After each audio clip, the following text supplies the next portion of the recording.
सु सुप्रभात बच्चों। प्रस्तुत है आज दिनांक 8/10/2020 का कार्यपत्रक। यह कार्यपत्रक हमारी पाठ्य पुस्तक बसंत भाग 1 के बचपन नामक पाठ पर आधारित है, जिसमें लेखिका कृष्णा सोबती जी ने अपने बचपन के खट्टे मीठे अनुभव को साझा किया है।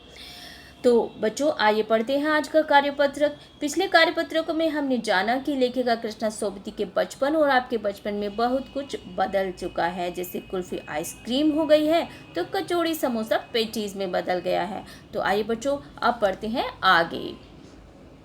शिमला के काफल भी बहुत याद आते हैं, खट्टे मीठे, कुछ एकदम लाल गुलाबी रस भरी कसमल सोचकर ही मुंह में पानी भर आए। चेस्टनट एक और गजब की चीज, आग पर भुने जाते हैं और फिर छिलके उतारकर मुंह में चने और गरम अनारदाने का चूर्ण।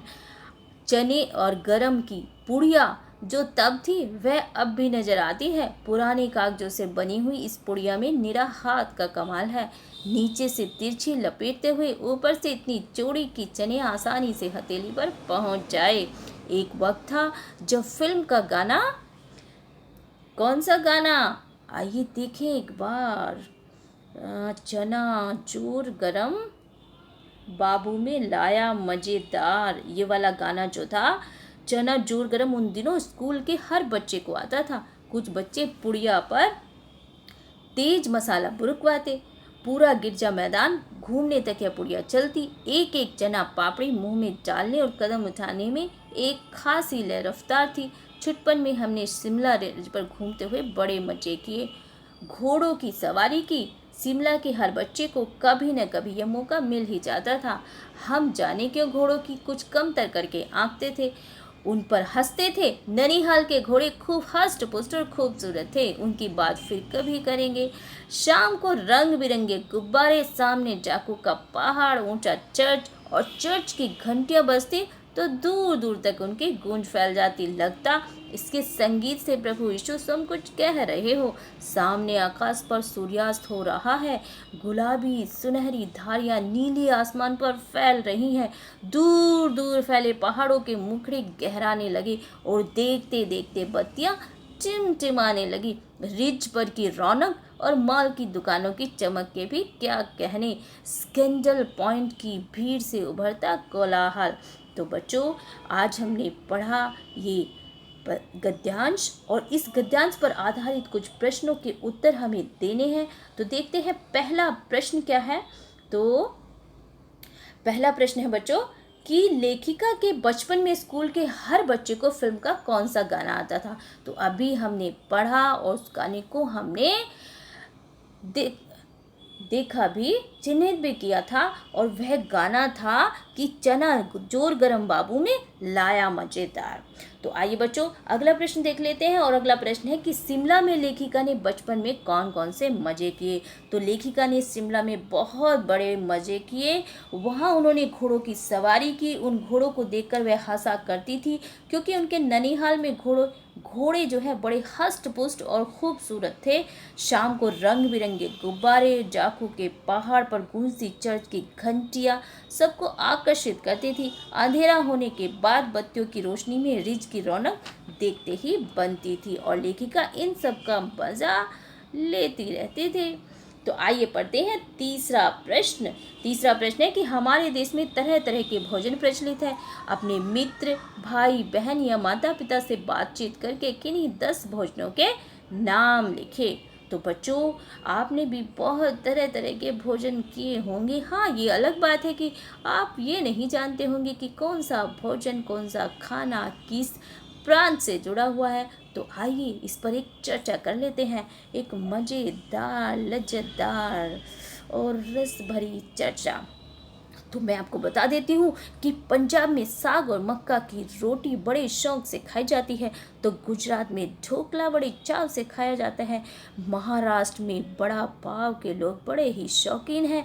तो बिहार में लिट्टी चोखा बड़ी ही शान से खाया जाता है।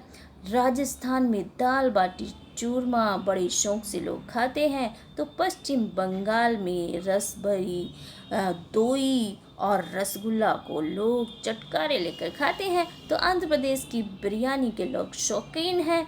तो तमिलनाडु में डोसा, इडली और सांभर वो तो आपने भी खाया होगा कभी न कभी।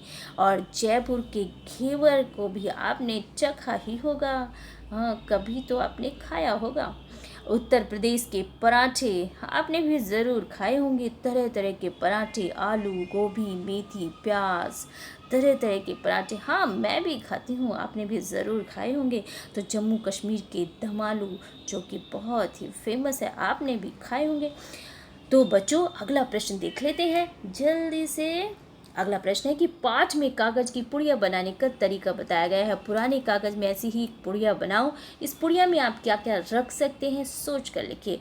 तो बच्चों, कागज की पुड़िया बनाना बहुत ही आसान सा काम है। एक चौकोर कागज लीजिए, उसको कोने से पकड़िए और घुमाना शुरू कीजिए। जब आप उसको घुमाते रहेंगे तो थोड़ी ही देर में आपके हाथ में एक कोन बन करके तैयार हो जाएगा। और अब इस कोन में आप अपनी मनपसंद की चीज़ रख सकते हैं। आप चाहे तो उसी तरह से चने रख सकते हैं, भुने चने रख सकते हैं, आपके नमकीन रख सकते हैं, या और भी कोई चीज़ जो आप चाहते हैं वो रख सकते हैं। तो अब आप इसमें क्या रखना चाहते हैं ये आपके ऊपर मैं छोड़ देती हूँ, आप सोच करके बताइएगा। अगला प्रश्न देख लेते हैं कि पाठ में ऐसे शब्द छांट कर लिखे जो आपने पहली बार पढ़े या सुने हो। तो इसके लिए तो हमें फिर से पाठ में जाना होगा और फिर से छांटना होगा उन शब्दों को। तो चलिए, आइए फिर से गद्यांश में चलते हैं और ढूंढते हैं ऐसे शब्द जो हमने पहली बार पढ़े या सुने हैं। तो देखते हैं पहली पंक्ति में कौन सा प्रश्न है। तो ये मुझे लग रहा है थोड़ा सा नया शब्द। जैसे आगे बढ़ते हैं तो यहाँ पर ये प्रश्न दोबारा से है, और चेस्टनट लगता है मुझे कि शायद पहली बार। और आगे बढ़ते हैं, अनारदाना तो आपने सुना होगा। पुड़िया आपने सुना है पहले? कुछ बच्चों ने नहीं सुना होगा। और पुड़िया, जैसे आगे बढ़ते हैं, और फिल्म का गाना चना जोर गरम आपने पहले नहीं सुना होगा ना। हाँ, तो ये गाना भी आपके लिए नया है। नए कुछ बच्चे पुड़ियों पर तेज मसाला, अच्छा हाँ, ये नया शब्द है बुरकवाना, ये आपने नया सुना होगा। तो आगे बढ़ते हैं, और रफ्तार लगता है आपने शायद नया सुना होगा। और एक और नया शब्द मुझे मिल गया है, छुटपन। आगे बढ़ते हैं और नया ढूंढते हैं शब्द। आगे बढ़ते हैं, कमतर। कमतर आपने सुना है बच्चों? तो आगे देखें, हष्ट पुष्ट। हष्ट पुष्ट सुना है आपने? फिर और कोई नया शब्द, जाखू का पहाड़, ये भी शायद नया शब्द है। और उसके आगे पढ़ते हैं, और नया शब्द टिमटिमाना, ये भी नया शब्द है। और स्किंडल पॉइंट, हाँ, ये भी नया शब्द है। और कोलाहल, ये शब्द जो है सभी नए शब्द हैं। तो बच्चों, आशा है कि आज का कार्यपत्रक आपको अच्छे से समझ आ गया होगा और आप इसको भली भांति कर सकते हैं। सभी बच्चे अपना कार्यपत्रक अच्छे से पूरा करें। तो आज के कार्यपत्रक के लिए इतना ही। मैं मिलती हूँ आपको अगले कार्यपत्रक में। तब तक के लिए आप पढ़ते रहिए, स्वस्थ रहिए।